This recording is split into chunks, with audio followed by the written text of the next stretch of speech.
것 주신 데에 대해서 감사 올리오며 우리 구주 예수 그리스도 이름으로 기도드리옵나이다. 아멘.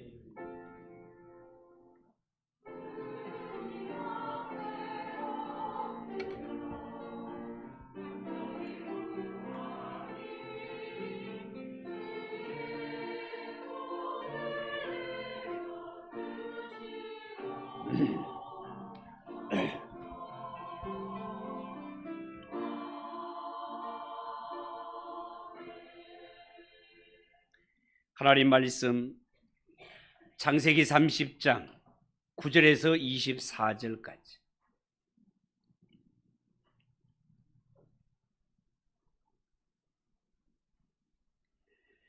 창세기 30장 9절에서 24절까지 한 절씩 교독합니다. 9절입니다. 레아가 자기의 출산이 멈춤을 보고 그의 시녀 실바를 데려다가 야곱에게 주어 아내로 삼게 하였더니 레아가 이르되 복되도다 하고 그의 이름을 가시라 하였으며 레아가 이르되 기쁘도다 모든 딸들이 나를 기쁜 자라 말하리로다 하고 그의 이름을 아셀이라 하였더라.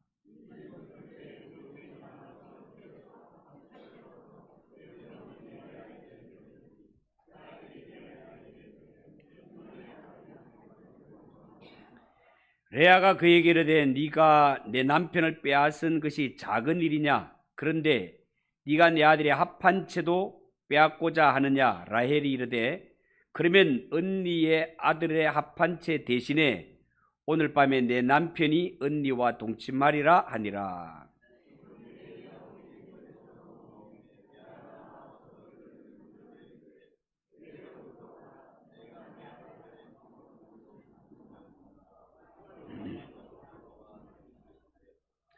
하나님이 레아의 소원을 들으셨으므로 그가 임신하여 5째 아들을 야곱에게 낳은지라.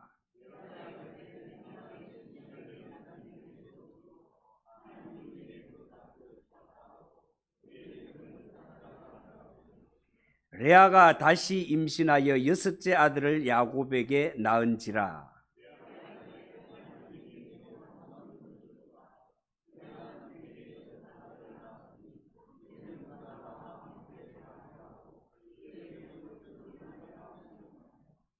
그 후에 그가 딸을 낳고 그의 이름을 디나라 하였더라.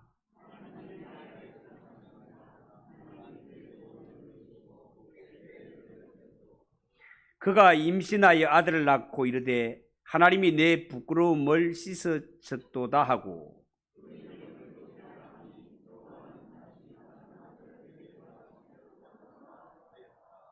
아멘. 이 시간 찬양을 받으신 하나님께 영광의 박수를 올려드리겠습니다. 우리 옆에 분들과 인사합시다. 잘 오셨습니다. 은혜 받읍시다.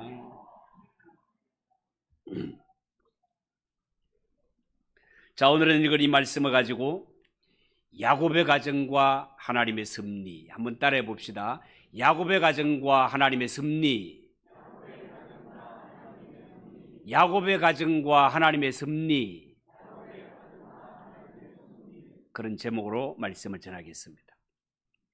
여러분, 우리는 지금 창세기 30장을 통해서 친자매 간에 원수처럼 경쟁을 하면서 아들을 낳고 있는 레아와 라헬의 모습을 보고 있습니다. 여러분, 레아와 라헬은 말씀드린 대로 친자매였기 때문에 처음부터 이들의 관계가 원수 같았던 것은 아닙니다. 문제는요, 야곱이라는 한 남자가 등장을 하면서 이 두 여자가 한 남자와 결혼을 하면서 친자매가 원수처럼 되고 말았습니다.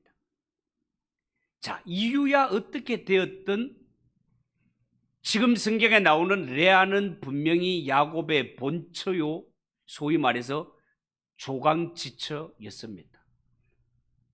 그렇지만 야곱은 이 둘 중에 누구를 사랑했다? 동생인 라헬을 더 사랑했기 때문에 레아는 본처였지만 늘 찬밥 신세였습니다. 그래서 레아가 생각해낸 것이 차라리 내가 아들이라도 많이 낳아갖고 남편의 관심을, 남편의 사랑을 내게로 돌이켜보자 라는 마음이 들었습니다. 그렇지만 그것도 여의치를 않습니다. 왜냐하면 라헬은 본래 아이를 낳지 못하는 이런 상태에 있었지만 성경에 보니 라헬은 자기의 여종을 남편에게 첩으로 주어서 이 여자를 통해서 아들을 둘이나 낳았기 때문에 그렇습니다. 이런 일이 있게 되자 레아는 자신은 이미 야곱으로부터 낳은 아들이 4명이나 있지만은 마음의 불안은 떠나지를 않습니다. 그래서 오늘 성경에 보면 레아 자신도 동생 라헬처럼 내 몸종을 남편에게 첩으로 주어서 아들을 더 낳게 하리라, 이런 생각을 가집니다. 그러나 아시다시피 이런 것들은 다 신앙적인 방법이 아니지 않습니까? 야곱의 가정은요, 점점 분노와 경쟁만 돼갈 뿐 하나님의 언약을 이어간다는 이 믿음의 가정에 믿음의 모습, 신앙의 모습은 눈을 닦고 찾아봐도 찾아볼 수 없는 지경이 되고 말았습니다. 자, 오늘 이 성경을 통해서 먼저 우리가 살펴볼 것은 야곱의 집안의 첩들도 아들을 잘 낳았다는 겁니다. 여러분, 오늘 우리는 야곱의 가정에서 일어나는 이런 회개한 일들을 보면서 우리의 마음속에 이런 의문이 한 가지가 들어야 됩니다. 그게 뭔가 하면 지난날 하나님은 이 믿음의 가정에 아브라함이 첩을 들여서 아들을 낳았을 때는 아브라함의 집에 한바탕 난리가 나지 않았습니까, 여러분? 이 이스마엘이 태어났을 때 하나님은 아브라함에게 말씀하시기를 너 본처에게서 난 자라야 아들이라 일컬음을 받게 될 것이고 첩을 통해 태어난 이스마엘은 과감하게 집에서 쫓아내는 것을 우리가 보았단 말이죠. 그런데 야곱의 경우는 어떻습니까? 완전히 다릅니다. 야곱의 가정에 일어나는 일들을 보면 레아가 낳은 아들도, 라헬이 낳은 아들들도, 첩들이 낳은 아들들도 모두가 야곱의 아들로 인정을 해주고 있단 말이에요. 야곱의 아들로 인정을 해줄 뿐만 아니라 엄격히 말하면 이 12아들을 이스라엘 12지파의 족장으로 삼는 것을 보게 됩니다. 아니, 하나님께서 어쩌면 이를 이렇게 처리하실 수 있습니까? 하나님이 일하심에 있어서 하나님이 일관성이 없는 분이시기 때문에 일을 이렇게 하는 것일까요? 그렇지 않습니다. 하나님이 이렇게 일하시는 데는 이유가 있습니다. 하나님의 섭리가 있습니다. 다시 말해서 하나님이 아브라함의 아들들을 통해서 보여주시려는 메시지와 야곱의 아들들을 통해 보여주려는 메시지가 다르기 때문에 그렇습니다. 자, 그러면 하나님이 아브라함의 아들 이삭을 통해 우리에게 보여주고 싶은 것은 어렵게 말하면 구원의 유일성을 보여주고 싶은 것입니다.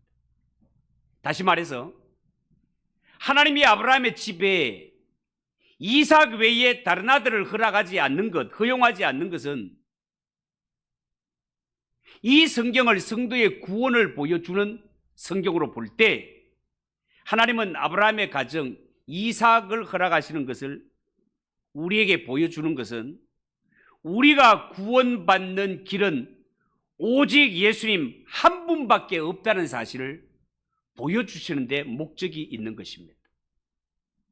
여러분, 구원이라는 것이 뭡니까? 구원은 죄에 대한 하나님의 심판과 진노를 누그러뜨리고 그 죄로 말미암아 원수되었던 하나님과 인간과의 관계를 다시 은혜로운 관계, 사랑하는 관계로 회복시키는 것이 구원 아닙니까?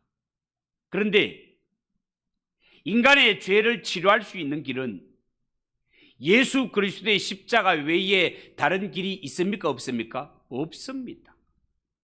그래서 아브라함은 이삭을 데리고 모리아 산에 올라가고 이 모리아 산의 번제는 예수님이 십자가 위에 단번에 드리신 제사를 상징하기도 하는 것입니다.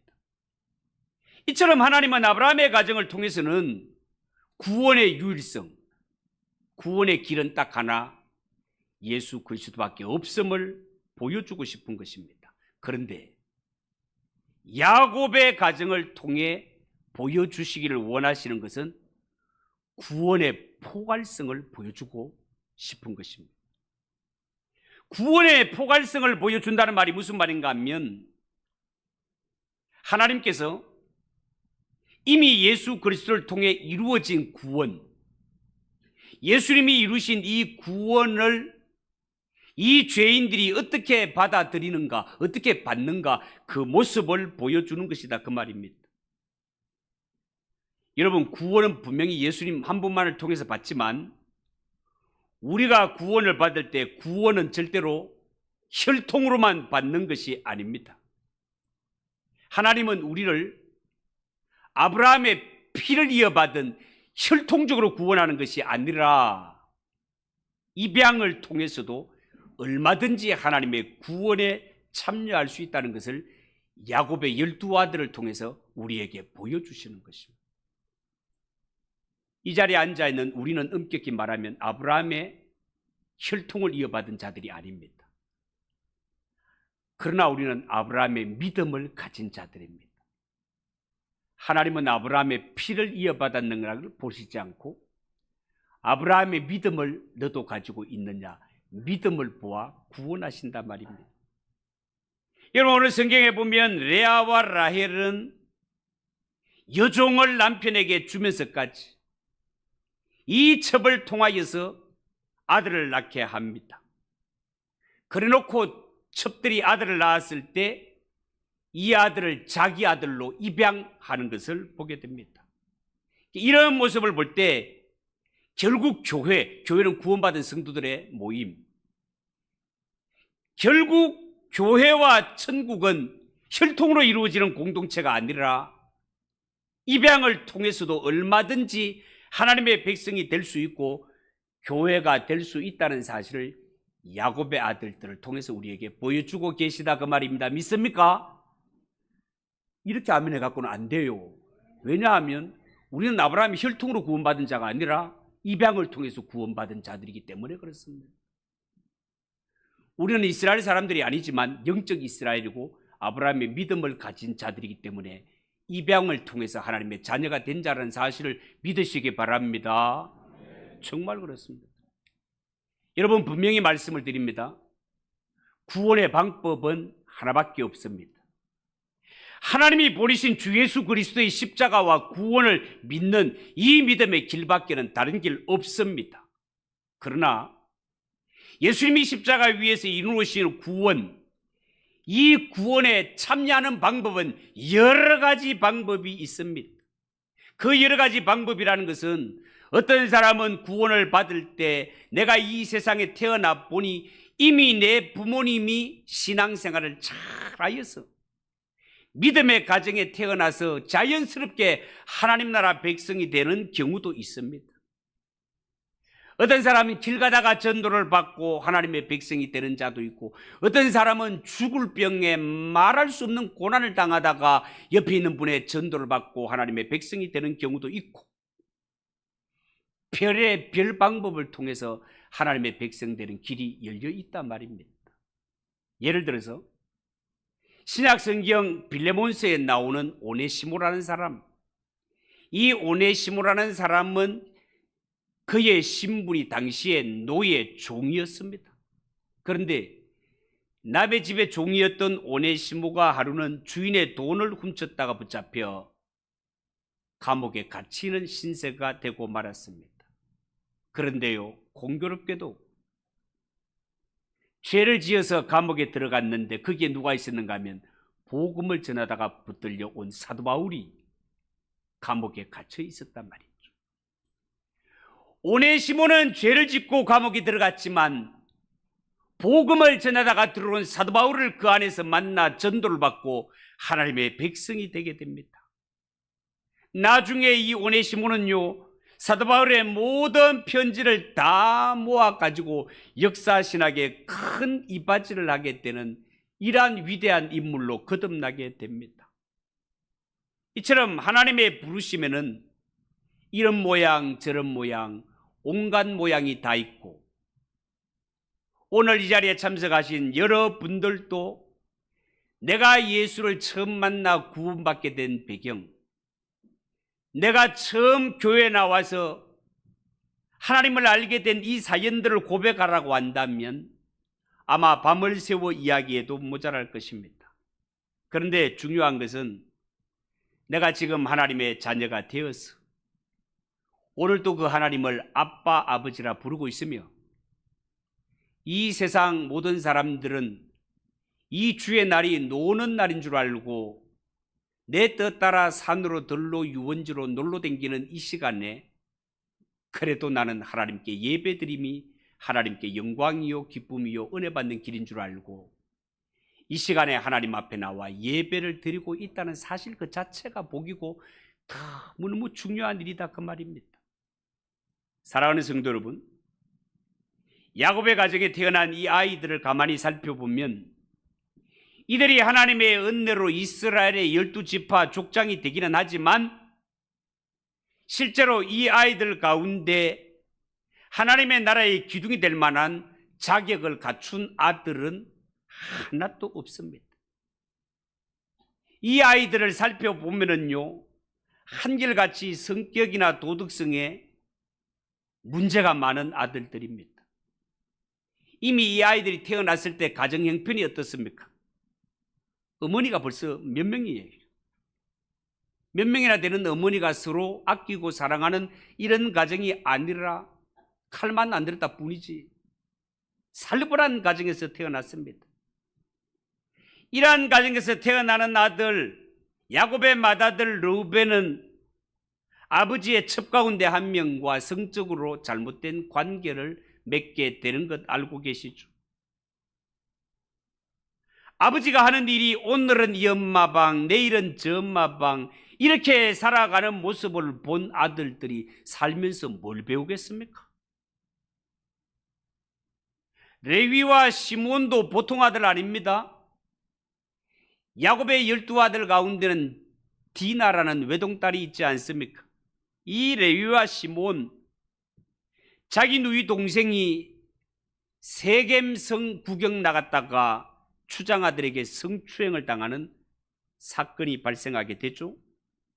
이때 이 시몬과 레위는 하나님의 거룩한 예식인 할례를 빙자해서 이 세겜성 사람들을 속인 후에 칼을 차고 들어가서 모조리 죽여버리는 이러한 사건을 저질러 버립니다. 야곱의 아들의 삶들 속에 보면 허물을 덮어주거나 용서하거나 이러한 모습을 찾아볼 수가 없습니다. 엄마라는 분들이 매일같이 서로를 향하여 이를 갈고 마치 칼을 겨누듯이 이러한 삶을 사니까 아이들도 마치 칼처럼 잔인하는 이러한 무기로 변해버리는 것을 보게 됩니다. 유다라는 아들 아시죠? 예수님도 유다의 지파를 통해서 옵니다마는 그슬로 올라가 보면 야곱의 아들 가운데 유다도 보통 문란한 자가 아니었습니다. 그래서 나중에 보면 유다 자기 며느리를 창녀인 줄 알고 관계에 빠지게 되는 것을 우리는 알고 있습니다. 여러분, 이처럼 야곱에게 아들이 12명이나 되었지만 12명의 아들 가운데 쓸만한 아들 한 명도 없었습니다. 자, 그런데 하나님은 요셉을 통해서 이들을 마지막에 다 변화시켜 놓는 것을 보게 됩니다. 나머지 아들들은 죄 없는 요셉을 물 없는 구덩이에 잡아 던지게 되고 죽으라는 것이죠.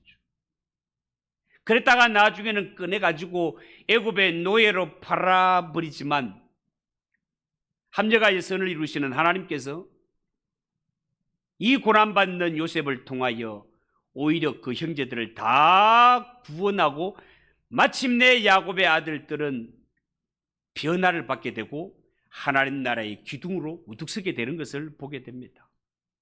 여러분, 야곱의 아들들을 통해서 우리가 본 것은 우리가 이 땅에 살아갈 때 구원을 받고 하나님의 자녀가 된 것은 절대로 내가 남들과 비교해서 어렵거나 착하거나 무슨 자격이 있어서가 아니라 우리는 여전히 살기 등등하고 더럽고 추하기 짝이 없지만 하나님께 능력이 있고 능력 많으신 하나님이 우리를 고치셨기 때문에 오늘도 우리가 하나님 앞에 든든히 서가고 있다는 사실을 믿으시기 바랍니다. 하나님이 하신단 말이에요. 두 번째, 오늘 이 성경에 나오는 합한채 사건을 한번 봅시다. 여러분, 그렇지 않아도 레아와 라헬은 남편의 사랑을 서로 받고자 원수같이 지내고 있는데 하루는 맏아들 루벤이 들판에 나갔다가 합한채라는 것을 꺾어가지고 돌아왔는데 이 합한채로 인하여 야곱의 집에는 한바탕 대소동이 일어나는 것을 보게 됩니다. 합한채가 뭔가?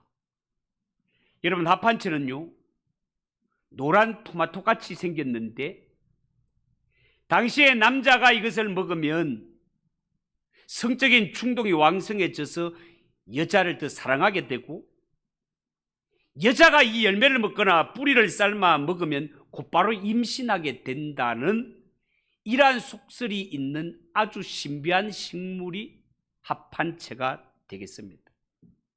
자, 그러니 어떻게 하면 남편의 사랑을 받아 아들을 한 명이라도 더 놓을까 전쟁하듯이 경쟁에 붙잡혀 있는 이 레아와 라헬.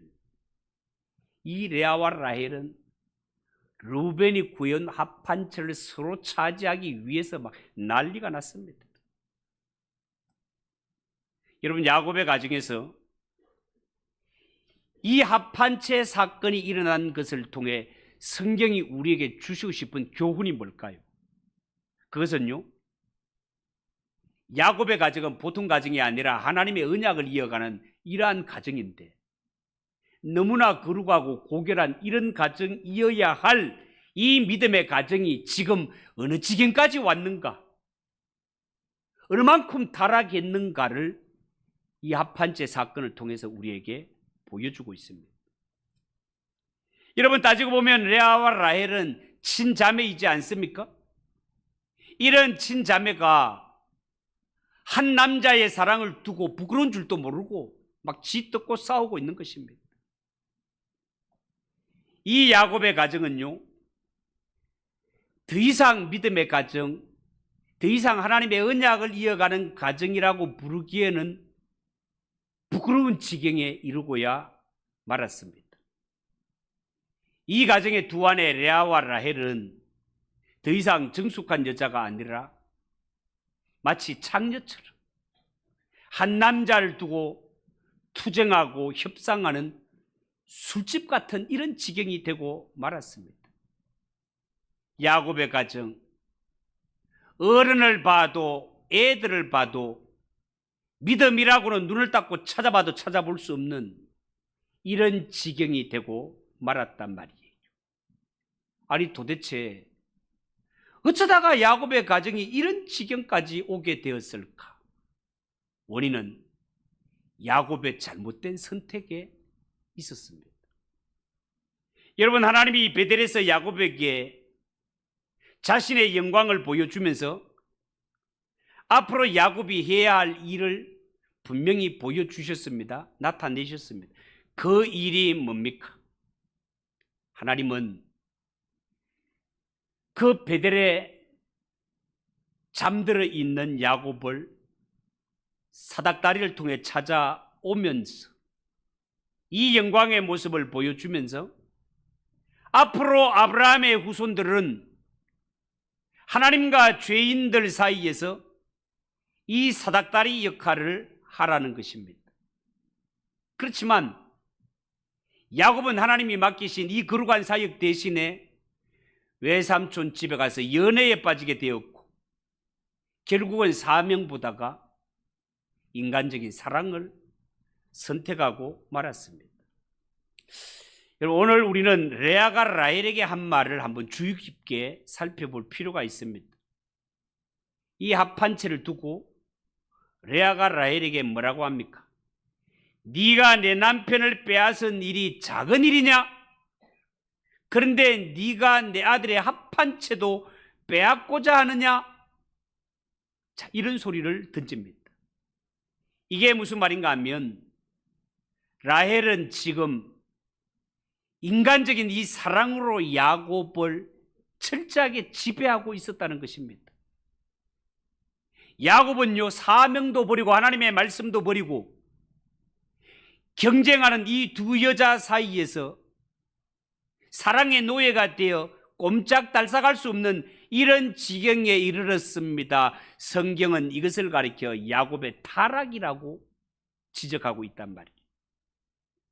여러분, 우리가 하나님의 사람이 타락한다고 하면 그냥 세상적으로 술이나 마시고 음란한 짓을 해야 타락한 것이 아니라 그는 두말할 나위도 없고, 하나님의 사람이 하나님 앞에 타락이라는 것은 하나님 앞에서 자유롭지 못하고 하나님 앞에 나와야 할 때 나오지 못할 정도로 세상 사람들에게 매여 있고 물질에 매여 있고 자기 일에 꽁꽁 매여 있어서 하나님 앞에 나오지 못하는 것, 그것이 타락이요 죄라는 것입니다.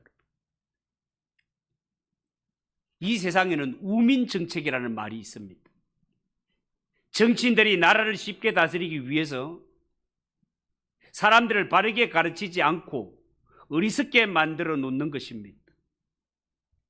지나간 과거를 떠올려 보면 사람들이 정치에 관심을 가지려고 하면 무슨 레슬링이다, 프로권투다, 축구를 하게 됩니다. 이렇게 신나게 스포츠 경기에 빠지다 보면 이 나라의 대통령이 누군지, 무슨 선거를 앞두고 있는지 다 잊어버리게 되니까요. 백성들이 정치의식이 생기려고 하면 세상에 갑자기 단란 주점이 많아지고 오락실들이 많아지고 도박을 마음대로 할 수 있도록 허가해서 쫙 풀어놓는, 이래서 술에 빠지고 도박에 빠져서 모든 중요한 관심을 잊어버리게 했던 그런 때가 있었습니다. 어쩌면 이런 일이 교회 안에서도 얼마든지 일어날 수 있다는 것입니다. 성도들에게 바른 하나님의 말씀을 가르쳐 주지 아니하고 예수님을 의지하지 않고 지도자를 지나치게 의존하게 만드는 것입니다. 세상의 복을 외치며 하나님 앞에 영적 감각이 무뎌져도 내버려 두는 것입니다. 그것은 죄입니다. 교회와 성도가 이런 상태에서 깨어나지 못하면 소망이 없는 것입니다. 그런 의미에서 저는 오늘 이 예배를 드리며 말씀을 듣는 우리 모두가 내가 하나님께 바른 신앙생활을 함에 있어서 그 길로 나아가지 못하도록 내 발목을 붙드는 것이 무엇인지를 잘 분별하시고 하나님 앞에 나아가는 길에 발목을 붙드는 것은 깨끗이 끊어버리시기 바랍니다. 나로 하여금 과거에 실패해서 헤어나지 못하게 발목을 붙드는 것들, 정상적인 신앙의 분별력을 흐리게 하는 것들, 이 모든 것들은 마귀가 하는 일이란 말입니다. 이러한 것들이 있다면 깨끗이 끊어버리고 우리가 하나님의 자녀로 거룩한 성도로서 하나님 앞에 진실하고 거룩한 모습을 회복하는 기회가 되시기를 주님의 이름으로 축복합니다. 마지막으로 본문에 나오는 하나님의 주권적인 은혜를 한번 봅시다. 여러분, 엄격하게 말하면 오늘 성경에 나오는 레아와 라헬, 이들도 하나님께 복을 받을 만한 인물은 아닌 것 같습니다. 왜냐하면 이들은 믿음의 방법을 떠나서 순전히 인간적인 방법으로 경쟁을 하고 있기 때문에 그렇습니다. 그럼에도 불구하고 하나님은 이들을 불쌍히 여기셔서 복을 주십니다.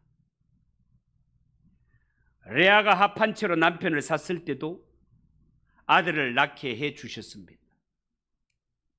그동안 아들을 낳지 못해서 그렇게 고통을 당했던 라헬에게도 아들을 낳게 하십니다. 22절 이하를 보십시오. 하나님이 라헬을 생각하신지라 하나님이 그의 소원을 들으시고 그의 태를 여셨으므로 그가 임신하여 아들을 낳고 이르되 하나님이 내 부끄러움을 씻으셨다 하고 그 이름을 요셉이라 하니 여호와는 다시 다른 아들을 내게 더하시기를 원하노라 하였더라라고 했고, 나중에는 요셉을 낳았던 라헬이 그의 동생 베냐민도 낳게 되는 것을 보게 될 것입니다. 여러분, 이처럼 하나님께서는 인간들의 생각이나 행동에 상관없이 주권적으로 하나님의 뜻대로 큰 은혜를 베풀어 주고 계십니다. 이유가 뭡니까? 하나님은 아브라함에게 너의 후손을 하늘의 별과 같이 바다의 모래와 같이 해 주시겠다고 약속을 하셨고, 그 약속을 이루시기 위해서 그렇습니다. 야곱의 아들의 가정에 어떤 일이 일어나더라도, 우리가 보기에 불미스러워 보이는 일들이 일어나더라도 하나님 편에서는 이런 사람들까지 변화시킬 자신감이 있는 것입니다. 여러분, 우리는 야곱의 생애에서 이스라엘 백성들의 축소판을 볼 수 있습니다. 하나님은 이스라엘 백성들을 나라로 만들어 주겠다고 약속하지 않으셨습니까? 그래서 아시다시피 출애굽하기 전에 애굽 왕 바로가 두려움을 느낄 정도로 이스라엘 백성들의 숫자가 많아지는 것을 우리가 보게 됩니다. 하나님의 약속의 성취입니다. 물론 숫자만 많다고 하나님의 백성이 되고 하나님의 나라가 되는 것은 아닐 것입니다. 그렇지만 일단 하나님이 약속하신 국가 이스라엘이 이루어지기 위해서는 일단 사람이 많아져야 됩니다. 왜요? 국가의 3요소 첫 번째가 국민, 영토, 주권. 국민의 숫자가 이루어져야 국가가 될 수 있기 때문에 그렇습니다. 여러분, 수적으로 많아진 이스라엘 자손들이 곧 하나님의 백성은 아니었지만 이들을 이끌어내신 하나님, 그들을 시내산 아래로 이끌어 언약을 맺고 하나님의 백성으로 만들 자신이 있기 때문에 하나님은 이처럼 엄청나게 많은 인구를 허락하신 것입니다. 이미 이와 같은 일은 창세기에 야곱의 가정을 통해서 찾아볼 수 있다, 그 말이에요. 여러분, 하나님은 야곱의 자녀들이 어떤 방식으로 태어났든지 간에 이스라엘의 12기둥으로 축복하기로 작정하셨습니다. 저들의 믿음이 좋아서가 아닙니다. 그렇지만 하나님은 그들에 대하여 계획을 가지고 계셨습니다. 요셉을 통하여 이 아들들 다 변화시켜서 구원하겠다는 하나님의 작정이 있었기 때문에 이들의 출생을 하나님이 허용하신 것이다 말입니다. 여러분, 지금 같으면 야곱의 식구들은 신앙적으로 소망이 없습니다. 그렇지만 자신들의 신앙이 바른 것이 아니며 자신들에게 문제가 많다는 것을 깨닫고 두 손 들고 하나님께 나오기만 하면 하나님은 그들을 고치셔서 거룩한 하나님의 백성으로 만드실 능력이 하나님 앞엔 충분히 있고도 남는다, 그 말입니다. 사람의 힘으로 되는 것이 아니라 하나님이 하심을 믿으시기 바랍니다. 여러분, 어쩌면 우리나라 성도들의 상태가 출애굽하기 전 이스라엘 백성들과 비슷한 그런 상태일지도 모르겠습니다. 하나님의 말씀을 제대로 듣지 못해서 바른 신앙을 가지지 못한 자들도 얼마든지 있을 수 있습니다. 그러나 이러한 자들에게 하나님의 말씀이 바르게 전달되면 변화의 역사가 일어납니다. 하나님이 하십니다. 그러므로 이 세상에 하나님의 바른 메시지, 바른 교훈이 선포되는 것은 얼마나 소중한 일인지 모릅니다. 여러분, 하나님은요, 인간의 행동에 일일이 다 반응하지는 않습니다. 때로는 신앙으로 살지 않는데도 불구하고 세상에서 승진하는 수도 있습니다. 믿음이 없지만 돈을 벌 수도 있고 믿음 없는 결혼이나 공부도 할 때도 있습니다. 왜 그렇게 하나님이 허용하시는 겁니까? 하나님이 이런 사람들도 장중에 붙으셨을 때 하나님의 백성으로 거듭나게 만들 자신이 있기 때문에 그렇습니다. 그렇기 때문에 우리는 이 땅에 살아가면서 내가 잘 될 때 내가 하나님 앞에 워낙 믿음이 좋으니까 하나님이 나에게 복을 주시는구나 이렇게 생각해서는 안 되고, 나는 부족하고 연약하지만 마치 요셉의 형제들 가운데, 야곱의 아들들 가운데 요셉이 있어서 요셉 한 아들로 통하여 다 변화받고 구원받는 것처럼 우리의 길은 어그러지고 우리는 잘못되어 있음에도 불구하고 우리에게는 맏형님이신 주 예수 그리스도가 계시기 때문에 그 예수 그리스도를 믿고 영접하는 자, 하나님은 얼마든지 하나님의 사람으로 변화시킬 수 있는 능력이 많으신 하나님이시기 때문에 자신의 잘됨을 인하여 자신에게 원인을 두지 마시고 그러함에도 불구하고 우리의 구원을 이끌어 가시고 다듬어 가시는 그 모든 영광을 하나님께 올려드리는 그런 성도들이 되시기를 주님의 이름으로 축복합니다. 기도하겠습니다. 하나님 아버지, 은혜를 감사합니다. 야곱의 가정에 태어나는 이 아이들, 약점도 많고 허물도 많지만 하나님께서 요셉을 통하여 다 변화시키시고 이스라엘의 12지파 족장을 우뚝 세우는 것을 말씀을 통해 깨닫습니다. 하나님, 우리 가운데 의로워서 착해서 구원받은 자가 누가 있겠습니까? 다 부족하고 연약하지만 한 번 말씀하신 것은 변함없이 이루시는 하나님의 약속, 하나님의 신실함 때문에 오늘도 우리가 건강하게 살아감을 믿습니다. 부족하지만 앞으로 하나님이 우리를 더욱더 완전하게 다듬으실 줄 믿습니다. 모든 신앙의 소망을 사람에게 두지 말고 하나님께 두고 예수님께 두고 성령님께 두고 살아가는 우리 성도들이 되게 하옵소서. 예수님의 이름으로 기도하옵나이다. 아멘. 251장 찬송하겠습니다.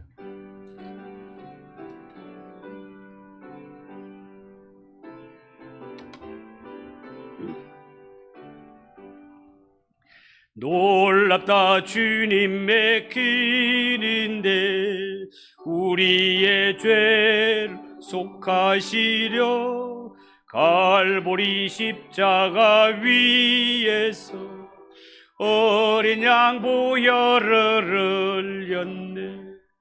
주의 은혜 우리의 죄를 다 씻음, 주의 은혜 우리의 죄를 다 씻음.